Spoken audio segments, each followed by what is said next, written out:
Good afternoon. I'm James Knowles, Retail Week's Head of Commercial Projects, and I'd like to begin by saying a big thank you to you all for attending today's webinar, which is called Inspiration Matters: How UK Retailers are Finding Success on Pinterest.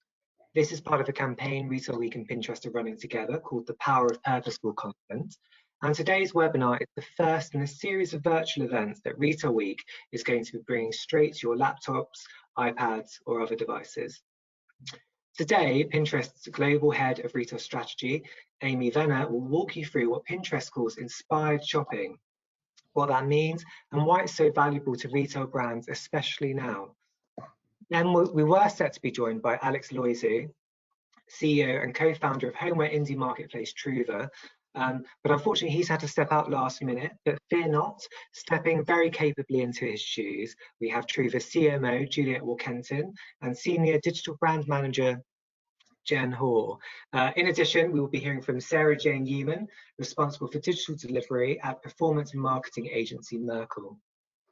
Together, they will talk more in depth about their experience with Pinterest and how they're using the channel to reach customers like yourselves who are currently at home, as well as how retailers are creatively reimagining tactics and strategies in this unprecedented retail climate. We'll take questions from you, the audience, so please do send them in throughout the webinar. You should see a little bubble on the right of your screen. So pop those through, and at the end, we'll be choosing a few of your questions to ask. So 2 last bits of housekeeping. First, we are recording today's webinar, so you will be able to watch on demand after the session. And finally, when you exit the webinar, there should be a survey that will pop up. So we'd really appreciate you filling that out so that we can learn how to make our future webinars better and really deliver on what you want from them. So now I'm really excited to pass it over to Amy, who's going to talk about inspired shopping on Pinterest. Over to you, Amy. Thanks, James. Thanks everyone for attending. I appreciate everyone's time. I know that we all have kind of adjusted a lot of our normal ways we work during the week, and appreciate your time and attention on this. I thought I'd just start out with a little bit of a personal example to tee up why and how people, consumers, use Pinterest specifically in sort of these times right now, and what ways they're using it, but also how retailers are going to be able to and have been able to interact with consumers in this mindset. So I'm going to start with this sort of blank slate.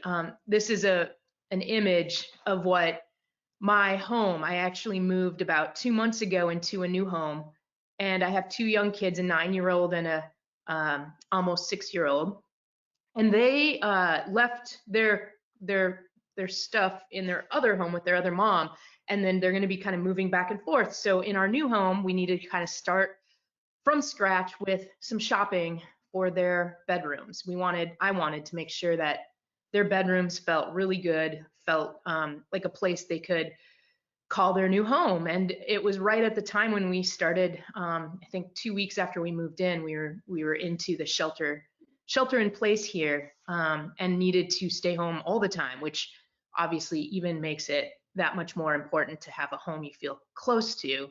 And so in the process, with this blank slate, I ended up thinking about the personalities of my kids and what they would appreciate. And if you traditionally, as you can imagine for yourself, when you're going to go shopping, you either have a really strong idea of exactly what you want, in which case traditional search engines allow you to conveniently and quickly just go in, search for the thing you want, and then bring it back and give you lots of options for bringing it to your home.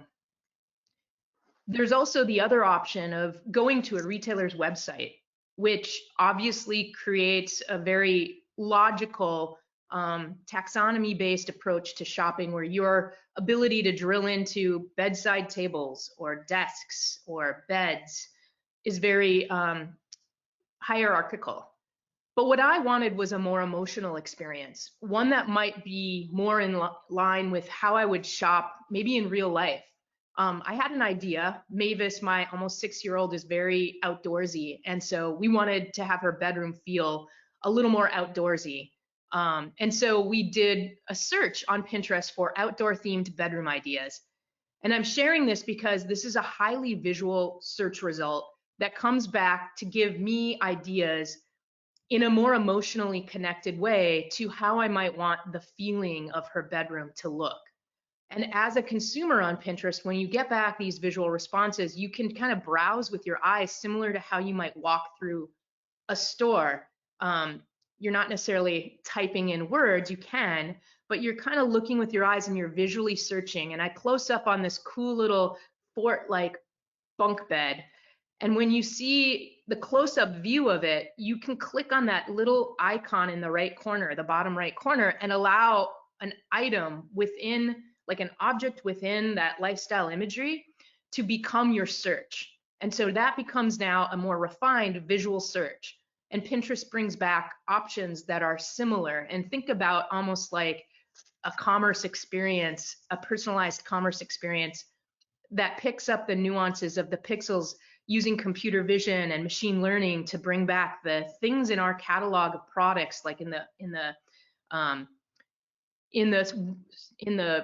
Pinterest opportunity, and all the products that we have from product feeds. And I'll talk a little bit more about how you as a retailer can get all your products ingested into Pinterest.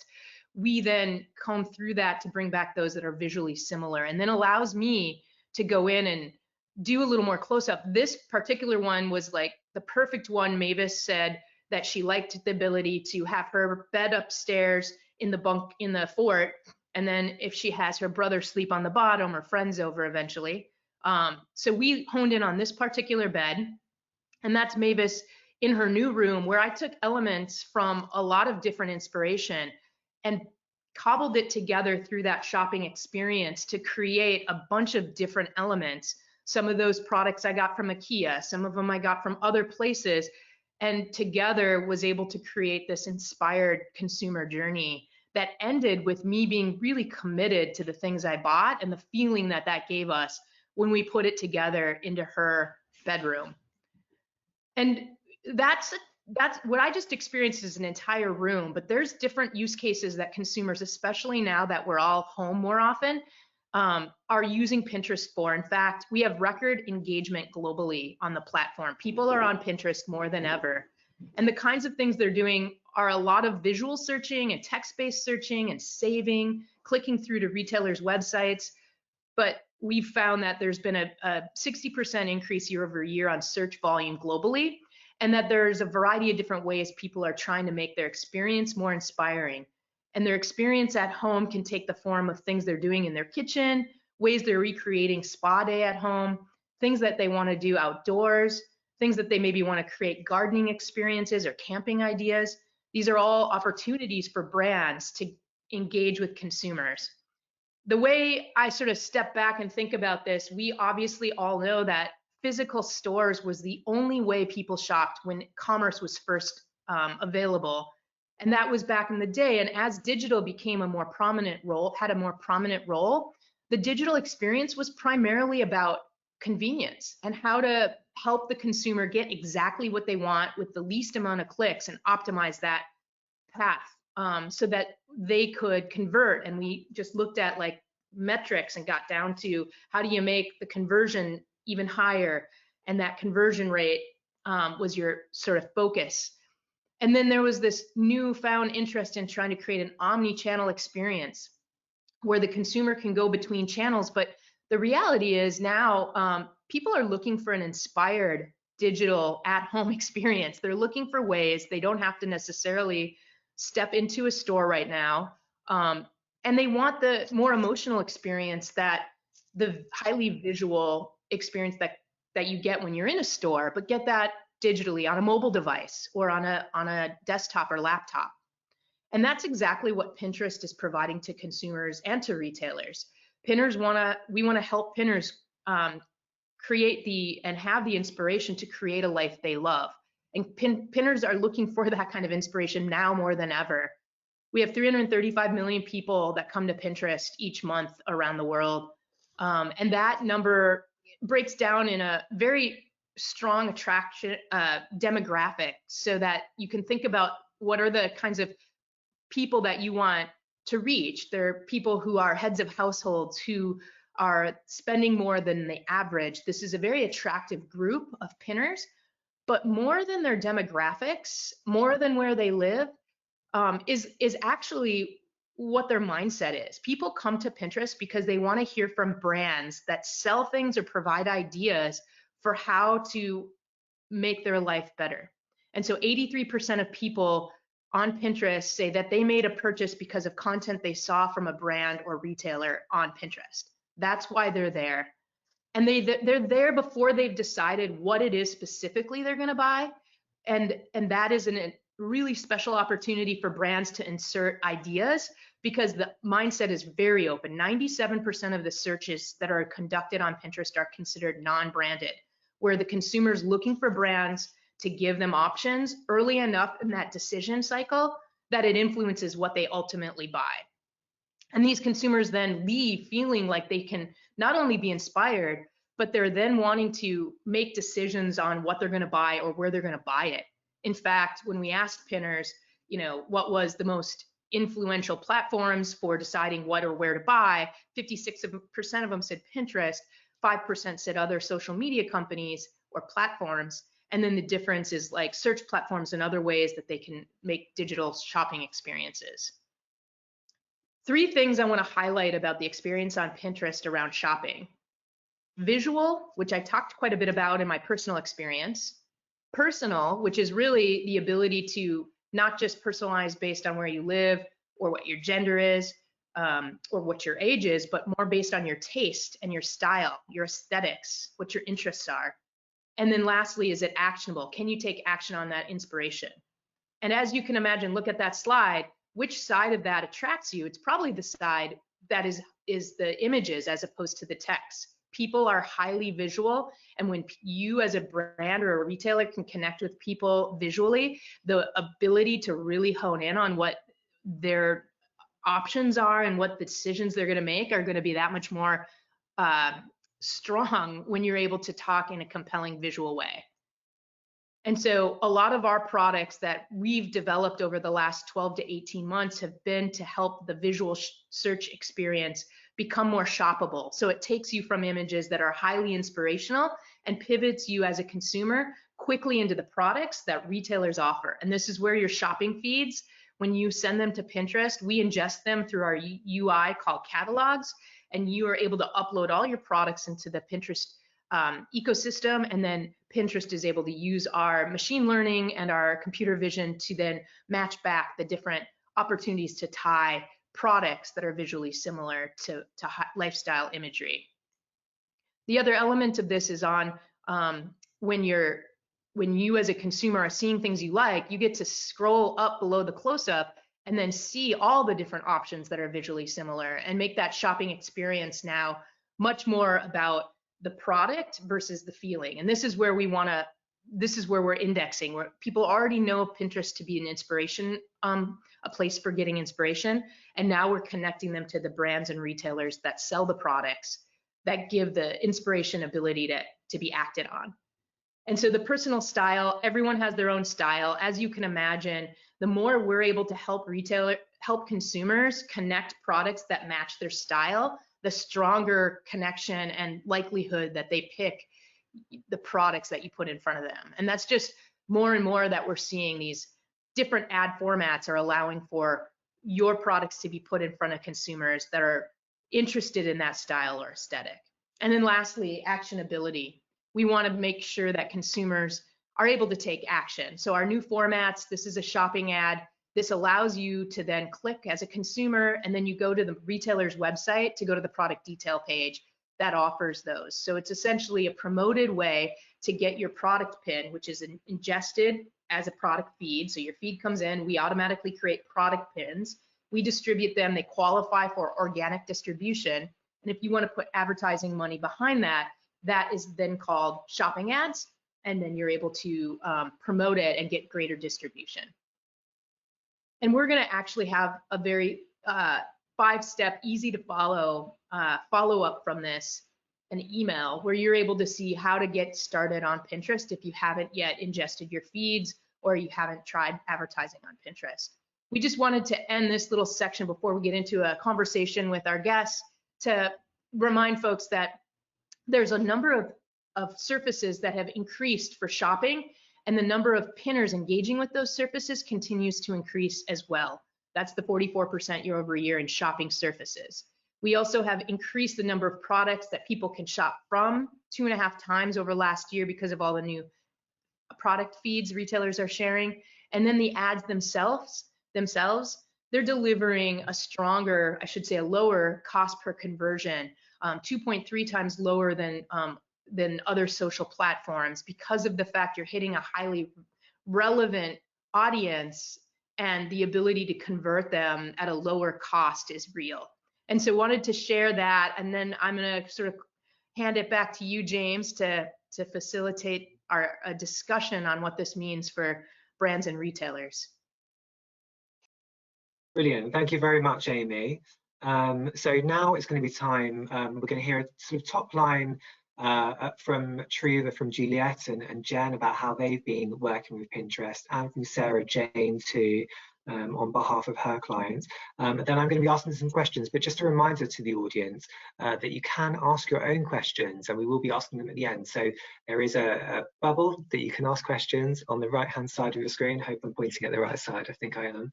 So please do ask them. So let's start with Juliet and Jen. Could we get a top line from Truva and what you've been doing with Pinterest in terms of strategy? Well, I think first of all, I mean, that was a fantastic introduction and sort of an explanation of everything that all things Pinterest, and it resonates hugely with Truva and what our mission is, which is a shopping destination to help discover unique, hard to find products. So we have a massive focus on discovery and inspiration, and so it's an incredibly close match for us. It's a wonderful environment for us to operate in. So really a natural alignment. And probably now more than ever, I think, because people are, really have the needs that we were just talking about. We have about 10 million monthly unique viewers on Pinterest. And what we've done over the past couple of weeks is really react to what's going on in the environment, looking at our own data and thinking really about what those pinners are really going to be looking for. So just a little bit of context, and then what we'll do is Jen and I will sort of toggle back and forth talking about some of the actionable stuff that we've actually been up to. We've definitely seen that consumers are changing their daily habits in order to sort of adapt to the new normal. And we know that they're turning to Pinterest for help, and that we wanted to be on hand to provide inspiration, but also hints and tips, and to give them something that they can actually use that's going to be value. We on our site, of course, have seen lots of weekly changes in terms of our product searches. We started off with a huge spike in hand sanitizers. When the kids came, were off school, suddenly we were into puzzles. We're now into wellness. We have had a big jump in food. So we've seen all of that information, and we're using that. And our Pinterest approach has really been to double down on the organic content and get it up as quickly as we possibly can. So I'm going to hand over to Jen, who can talk a little bit specifically about the kind of stuff we've been doing. Yeah, so Truva's content strategy is pretty much based around emotionally uplifting themes. So we've been really reactive to the current mindset of customers, and been using Pinterest's data on a daily basis to kind of match that. So we've been posting stories, Pinterest stories about working from home, activities they can do away from their screen, and then trying to inspire them with feel-good homewares.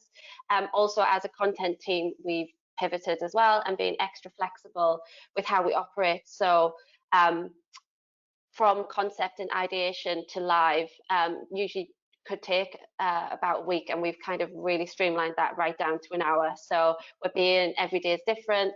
The platform's looking different every day. What our content is what we're publishing is different daily. So yeah. We've also been, one of the things that we've also done is, because storytelling and emotion is really important to us as well, and that feeling in the sense of the personal, is that we've also been focusing a lot on a shop local message, and really reminding and encouraging people to remember that there are a lot of small shop owners and boutique owners all over the UK who can still trade in a way that maybe other distribution networks can't right now. So we're incredibly proud of the fact that we've got 75% of our UK shops still trading, and we are also really telling that story.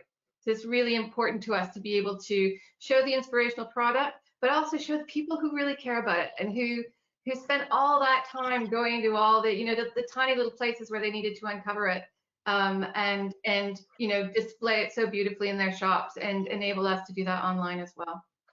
So that's a little bit about other stuff that we've been doing. We've increased our reach by 2 times and traffic to site by 1.5. And what we've done is we've combined our always on shopping activity with a dynamic targeting campaign. And we've also been adjusting our attribution window, really using insights that have been shared with us by Pinterest.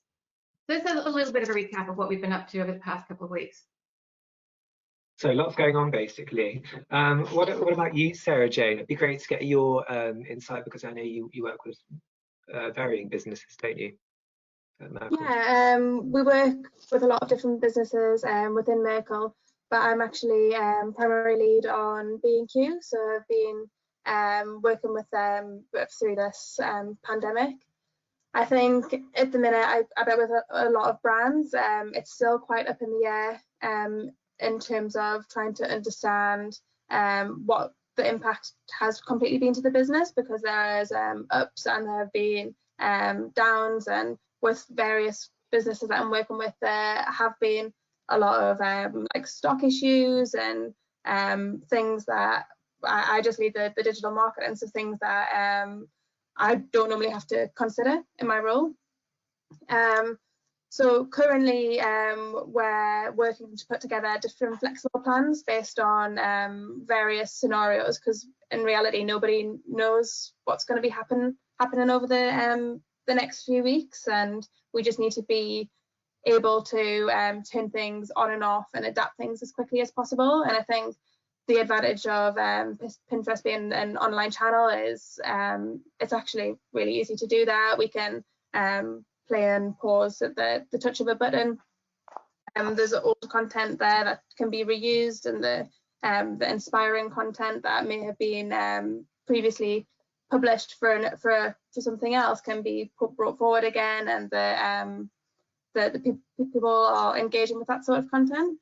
But I also just wanted to touch on sort of campaigns that we ran prior to all of this happening, because I know that you were just touching on them before, Amy, in your presentation of running shopping campaigns, and we've actually had massive success with shopping campaigns over the last few months. And what we've actually been doing is running them in conjunction with the dynamic remarketing, similar to what Juliet was saying. And we've just seen, when we've combined those 2 campaigns together, we actually saw a 700% increase in ROAS versus using them apart. So for anybody who doesn't know how these campaigns work, is with the shopping campaign, Pinterest can dynamically show products based on what people have viewed on Pinterest. And then with the remarketing campaigns, we're also dynamically showing products but based off what people have viewed on site. So it just really tailors those ads to the consumer and makes it much more relevant and engaging. Okay. Well, really interesting to hear some of your strategies, and they obviously echo a lot of what Amy was talking about. So you have kind of touched on it, all of you, in your overviews there, but obviously the situation we will find ourselves in, few could have imagined, even a month ago. We're all doing this from home, and our audience are watching from home. So the pandemic situation changes day by day, hour by hour. How has your e-commerce strategy had to shift as a result? And obviously, Juliet, you mentioned a few ways. Yeah, and I think the most important thing for us has just been, we spent a lot of time early on in the crisis just making sure that our boutiques could stay open. So we had from the supply side, it was just all hands on deck to make sure that those guys could actually deliver from home or deliver from their closed stores or wherever it was that they were going to be able to operate. So the shop local piece has probably been incredibly important on that. I think it is just about speed to market, and it's about making sure, from our perspective, I think what we've really focused on is, we have a very, very clear strategy in terms of how we want to operate. Everyone in the business understands that, and so that when we need to make quick decisions, we can do them very quickly. And that was one of the things that Jen was talking about. That whole piece about being able to go from, you know, we've seen something in search, we've seen something going on in Pinterest, and we want to react to it fast. Instead of spending a lot of time just sort of putting it through a 50-step process, we've cut all of our processes back, and we've made sure that we deliver as quickly as possible. I mean, one of the things that's really interesting for us is that Pinterest is the 3rd biggest traffic driver to Truva. You know, that's a big number. That's a big percentage of our people who are coming through that inspiration machine in a way, really, which is what Pinterest is all about, isn't it? Absolutely. In your work with Pinterest, are there certain things that you've learned work really well versus things that don't work so well? I'm going to hand it to you again. Be great to hear from you. Fine. Yeah. Yeah, there's I mean, the way that we're using Pinterest at the minute, which I find particularly useful, is almost as kind of like the upper funnel inspiration for content for other channels as well. We use it as a bit of a testing forum. So if I see that there's high search terms for things we might not be able to usually promote, e.g. Yoga and indoor fitness on the site, being predominantly homewares, we can then pivot our Pinterest strategy to suit that. And then have seen things like feel good homewares we have been testing out on the site, and using some of other pinners inspirational content to kind of boost our own. So yeah, it's definitely helped with multiple other channels, including email and Instagram. Yeah, I think my answer for that is exactly the same. I think just test everything and make sure you're in touch with what the Pinterest trends are. Use Google Trends to see what's rising in search as well, and just really understand what's going on in the market. And then just adapt as quick as possible to make sure that your brand is front of mind on those trends. Yeah, it feels like the more people, the more testing that gets done, the more easily it is to learn where is the consumer, where are things resonating more naturally. And it's not just they looked at something, so follow them around. It starts, you know, earlier in their process. And so if there's interest in doing yoga at home and you have a message and a product and you surface that quickly, the way to be able to take that interest and push them through to the actual, okay, now I'm going to make a transaction. If you weren't there early enough with an inspiring message, the likelihood of you to be there in the shopping cart at the end decreases significantly. And so the measurement point that you made earlier around like measuring the path so that it's not just the last click, but where is the path to the purchase? Where did your product first get noticed, and in what context, and how do you do more of that? And so the testing's great. And that's really interesting, isn't it? You know, there's all those debates about what upper funnel is these days, and through the funnel and bottom of the funnel. But actually, you know, and I think some people might say, you know, Pinterest is sort of mid funnel, but for us, it's right at the top. It is absolutely about drawing people in and giving them that you know, that first instant of thinking about something that they might not have thought about otherwise. And so yeah. I think all of those ideas, they seem to be just, you know, in flux and change right now. And I think Pinterest is at the center of that. Yeah, and it's almost like you can't drive incremental business if you're just fishing from people who already had you in mind. Yeah. You want to try to get in front of them before they know who they're going to buy from, and then pull them all the way through. So it's almost like, is it mid funnel? Is it full funnel? It's somewhere, it's like somewhere connecting the dots and in between them. And you can track it all the way, right? Exactly. In a world where data is king, you can track it all the way. Mm-hmm. Obviously, the way that people shop is just really changing in general, isn't it? So consumers spend a lot more of their time residing in certain digital channels, particularly platforms like Pinterest, where they're looking for ideas and inspiration. Then you add in the current context, and you know that's times by a great volume. Do you see channels like this becoming more and more important in terms of your marketing mix in general, and I guess particularly now? Yeah, I think especially with the current climate, it becomes more and more important to be there for users throughout the full user journey, because I think quite often it's quite easy just to have a performance strategy, optimize everything towards ROAS, and you have a constant demand of people who are always in market. But currently, sort of the funnels sort of not going all, it's not quite finishing, not flowing all the way through, and actually it's harder to purchase right now.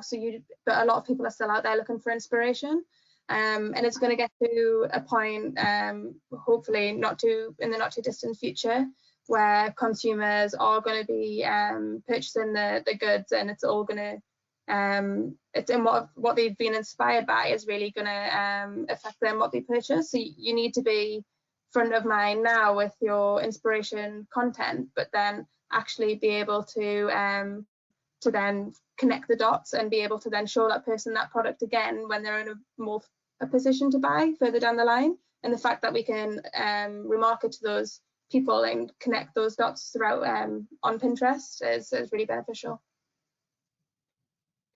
What role does trust play in how you speak to the customer and how you want your brand to show up on a platform like Pinterest? What about for Truva?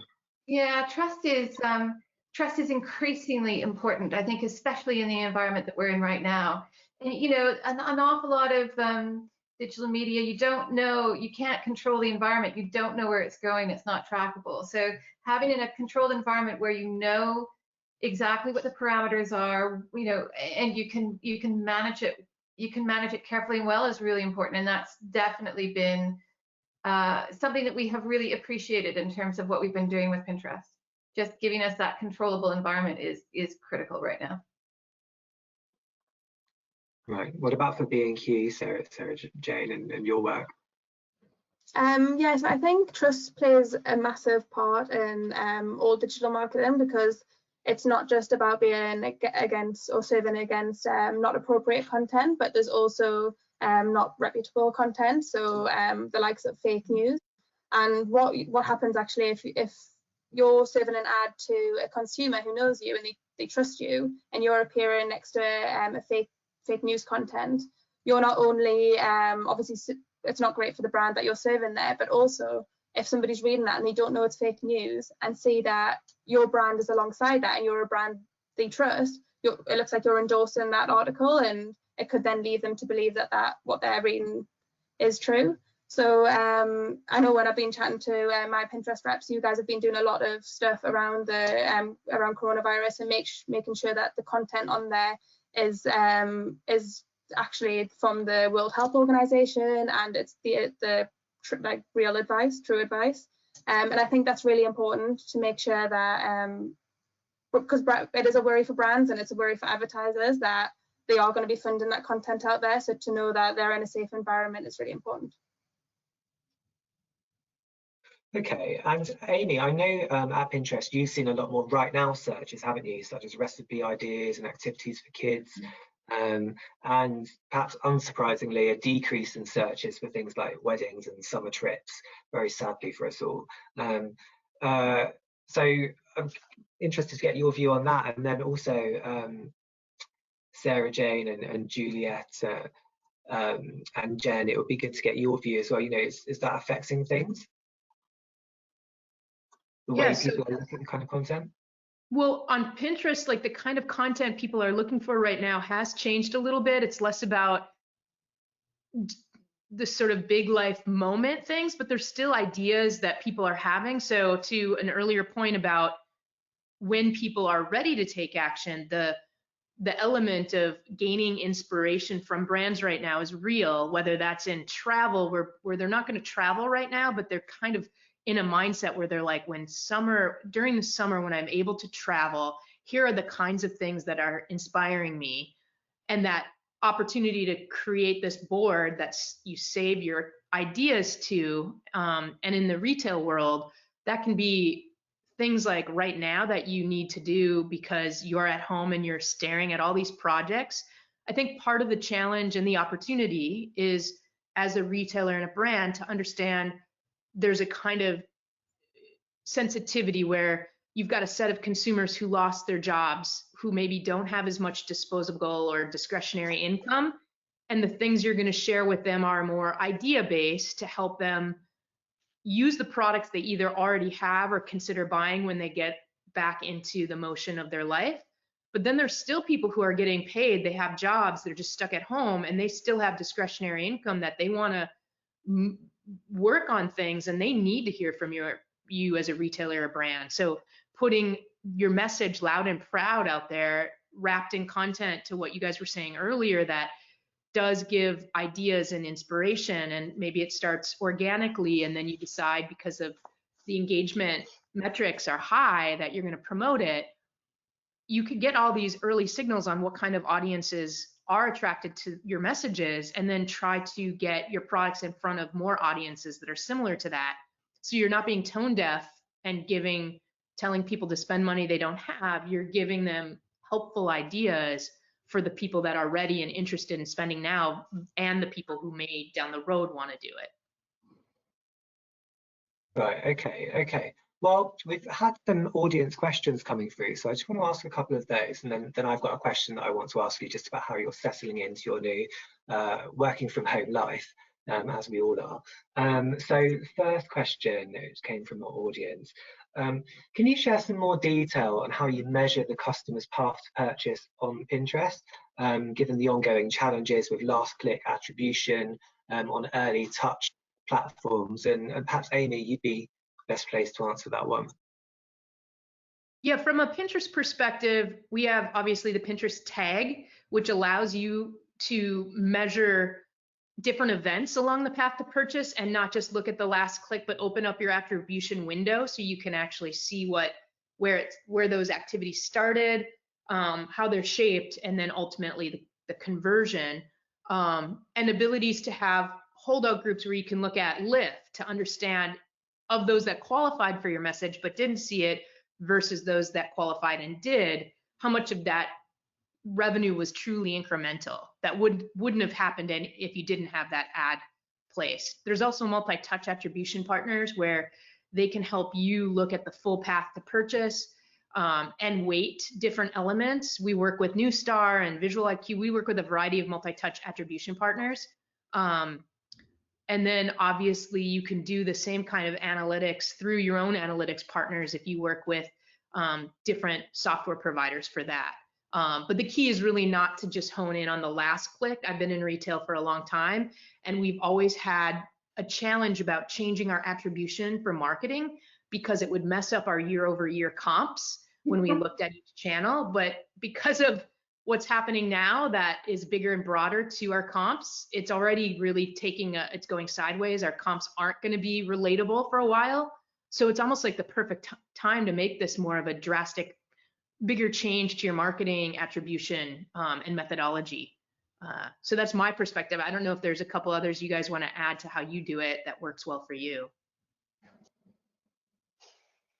Yeah, I can go. Yeah, so we like you say, we don't just focus on last click, because if you did that, you would only ever run paid search. Or maybe a bit of Facebook, and that's it. You can run any other channels. So I think it's really important to have a full funnel attribution model. There's loads of data-driven attribution models within different digital media platforms that you can use and have access to yourself, or different attribution models. So what we tend to do is have a view on all of the different attribution models across the different channels, and then for each of them, because obviously everything is in a walled garden, it's impossible to actually get all of that data in one place, but you have to understand what each platform's measurement means against the other one. And when you set up your own benchmarks, it gives you a bit more flexibility within the platforms to be able to be testing more of your brand awareness and consideration stuff, because you're not measuring it against ROAS. So yeah, just important to have the full funnel measurement. Good stuff. Brilliant. Yeah. Okay. Yeah. Oh, just going to add in, we're working with Pinterest obviously to run conversion overlap analysis. So looking at the full user journey from click to conversion and the time lag between that. So yeah, we're finding that very useful. Okay. I'm just going to ask one more question, and before sort of wrapping up with a final question, because we were overrunning slightly, but we also started a bit late, so I'm hoping our digital audience won't mind too much. How do you decide when to share more inspirational lifestyle content and when to share very specific product laydown shots from your product catalogue? Where do you get the lifestyle content? I guess that's an interesting one for Treva, yeah. Yeah, definitely. We definitely try to offer a mix. So we're quite lucky in how we find the lifestyle content. A lot of the brands our boutiques work with obviously have a lot of that content to hand. So our products also have a difference. We'll have a white cutout and the lifestyle image. So we will tend to pin a mixture of the two and create kind of a mood and a feeling with the lifestyle imagery, and then have the white cutouts to kind of show the products that are on offer for the pinners. We also work a lot with influencers, so we do have a lot of UGC to hand as well that we can utilize on the platform, and we use that throughout all of our kind of organic channels as well, including email. So yeah, we definitely see a benefit of having the two side by side. Right. Okay. Interesting. Right. Okay. So final questions, because we're coming to the end now. So as I said in the beginning and throughout, we're at home just like the rest of our audience. So to end on a lighter note, how are each of you staying inspired? You know, what's a fun project, recipe, or a thing that you've tried since you've been home? What are your what are you doing? What's your tips for our audience? So I've been trying to get into baking, but I can't find any ingredients anywhere, and I'm sure a lot of other people have that issue as well. But there's actually a Malteser tiffin on Pinterest, and it is the nicest thing I've ever made, and the simplest ingredients as well. So I recommend everybody to hunt it down and make it, because it's so delicious. Right. What about you, Juliet or Jen? Jen and I have both got dogs, and so that has definitely made it entertaining. We have a whole series of different meetings that we run across the day, touch bases, and in our touch base this morning, Brady, the Maltipoo, smallest dog in London, was barking like a crazy thing all the way through, giving them a real laugh. So, you know, I think the thing that's really interesting about right now is we're able to integrate our work life with our personal life in a way that we haven't necessarily been able to before. I think the other thing that we really love, everyone really loves, is you get to see inside other people's homes and understand what they're like and how they live. And I think that adds a new dimension to the relationships that you have in a work environment. It's like through the keyhole or something, isn't it? What about you, Amy? You must have a great view. We're all so curious, aren't we? That's what it's all about. Yeah. I have a little bit of a backdrop, so I'm not sharing my home as much as I do during my normal work meetings. But one thing that I've showed off during a work meeting is the amazing closet job I did. So in these rooms, I've got my kids' rooms done, but their closets are just a big open thing. And I was able to get some ideas on Pinterest.